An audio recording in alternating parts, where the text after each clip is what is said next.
I've built a reputation for making millionaires. My track record speaks for itself. I'm known in the trading world as the one who can nail the major buy and sell signals in Bitcoin, often to within a few weeks of the biggest highs and lows. Even after being sidelined by the unfortunate hack earlier this year, my calls on Bitcoin have remained spot on, as anyone can verify at my website, selfishinvesting.com, and in my various articles I've published over the years on various platforms. Earlier this year, I issued one of my rare major buy signals for Bitcoin in related vehicles and stocks such as MSTR and GBTC. This run will likely lead to an epic climax top within the next 6 to 12 months. History backs me on this. The setup right now points to Bitcoin spiking as high as $400,000 to $500,000 in this current cycle. And that kind of action means Ethereum breaking well above $10,000 is not just possible, it's likely.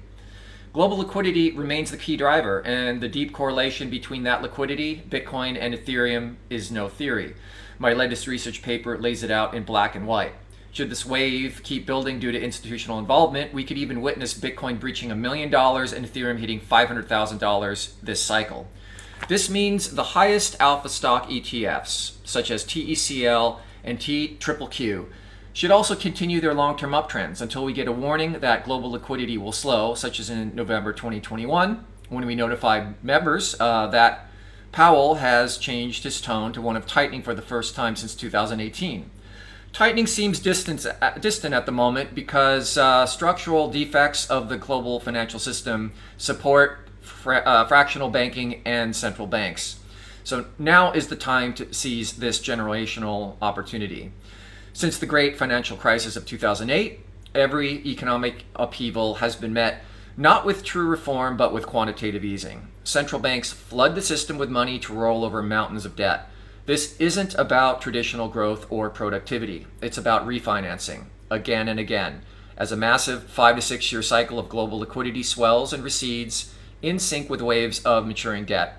It is these refinancing pressures, not old-fashioned metrics like debt to GDP, that now control the markets. The true engine of markets today is monetary inflation, unleashed by relentless global liquidity growth that steadily erodes the value of every unit of fiat currency. And this hidden force inflates the prices of real assets like stocks, gold, and most strikingly, Bitcoin. Over time, as the tide of liquidity rises, so do these assets. Look at Bitcoin. Despite its early wild swings, its volatility is fading as the asset matures.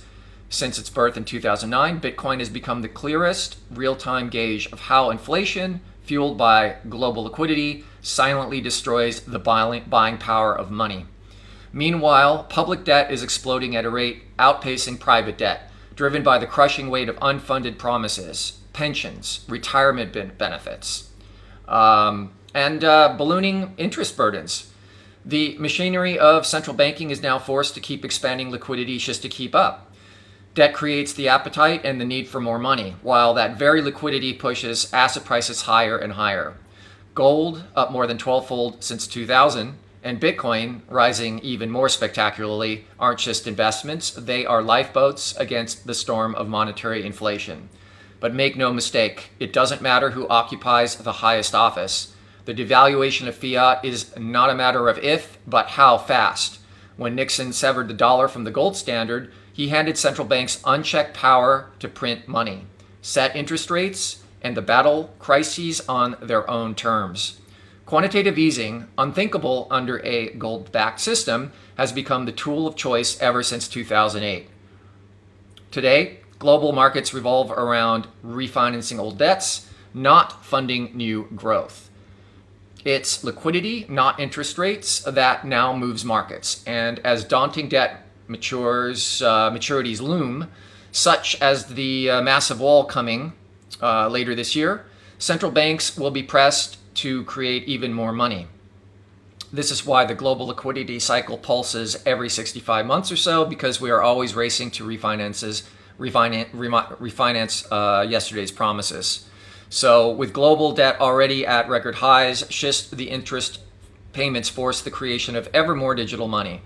If this cycle continues to accelerate, so too will the devaluation of our currencies, and we can only hope we can avoid the fate of countries that have gone too far, because if we are not careful, the world could stumble down the same tragic path of runaway inflation. One thing seems inevitable. Stocks, Bitcoin, real estate, and other hard assets will continue higher overall with the occasional sharp corrections until the financial Big Bang, which may still be years off due to productivity created by AI. So now is the time.